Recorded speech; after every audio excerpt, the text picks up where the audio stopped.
Hey guys, this is Chris from StormLifestyle. In this training tip video I'm going to show you a few examples of paired sets. I've written an article on them, the link is in the description, so feel free to check it out. I'll be mentioning some of the most important parts in this video as well. The first example of a paired set I'm showing you right here is going to be a reverse lunge with front foot elevated, paired up with neutral grip chin-ups. So, a quick definition on paired sets. You could simply see them as supersets, but instead of alternating between two or more exercises with little rest in between, you actually allow yourself to rest and recover between each exercise. The main benefits of using paired sets is that it can be a very time efficient way to get quality training volume in if you set things up right and intelligently. While you perform exercise B, exercise A can recover, and so on. Let's go back to the example. I'm kind of fast forwarding some clips. So I took a break between each set of lunges. Now I'm moving on to the neutral grip chin-ups. And then I bust out my neutral grip chin-ups. I use about 1 to 1.5 minutes of rest between each exercise. That allows me to recover sufficiently to get a quality working set in.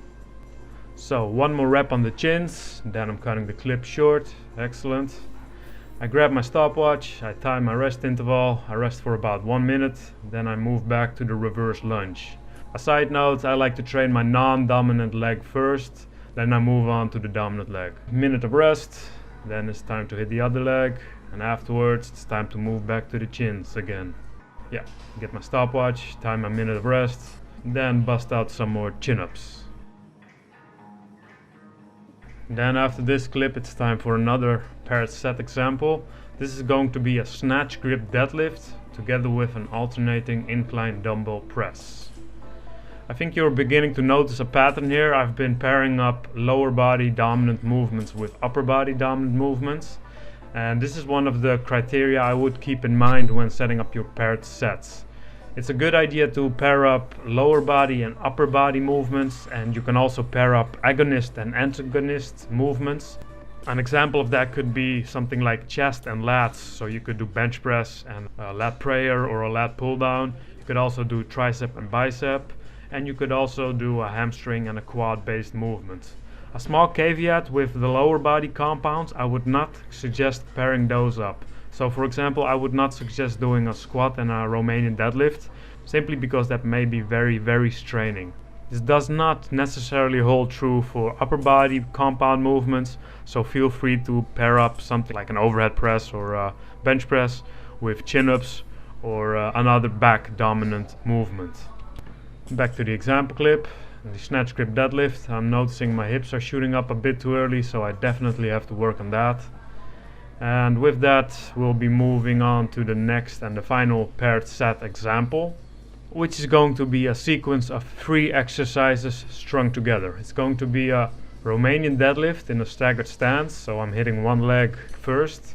Afterwards I move on to weighted push-ups, then I train the other leg, then I move on to pull-ups. So these are 3 exercises paired together, and I also end up resting about 1 to 1.5 minutes in between each set. 1 minute of rest.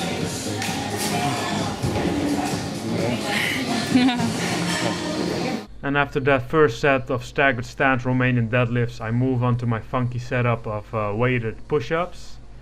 And as you can see, I got kind of creative with this. It works really well for me, and this is actually one of the things that I encourage you to do. Think of some effective and creative paired sets that make sense for your gym equipment and your gym setup.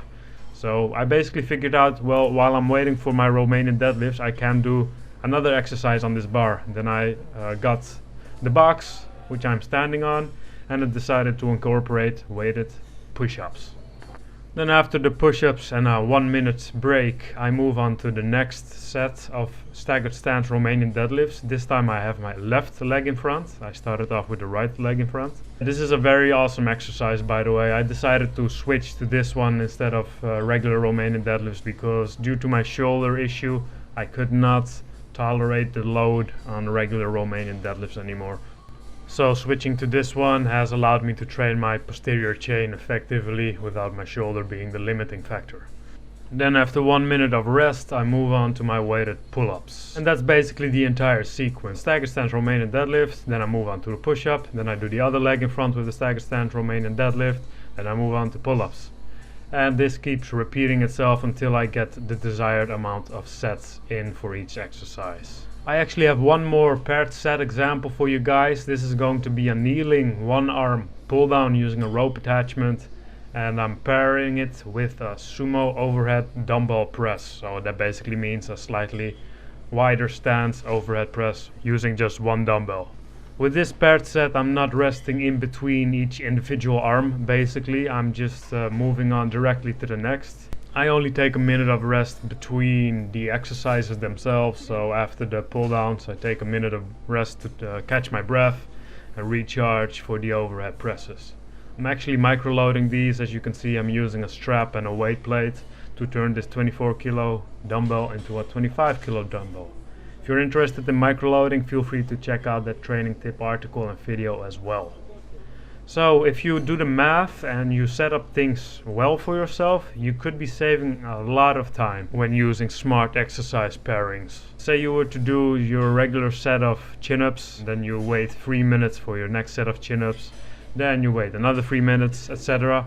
Well, in that time you could have also done something for your lower body, or you could have done a pressing movement, something like that. So I definitely recommend you to get creative with these paired sets. Make sure they make sense. Make use of your gym setup. Maybe you can think of some creative ideas for paired sets. Be sure to give them a try. As mentioned before, the link to the article is in the description below. Thanks a lot for watching. I hope you found it informative, and I hope to see you in the next video.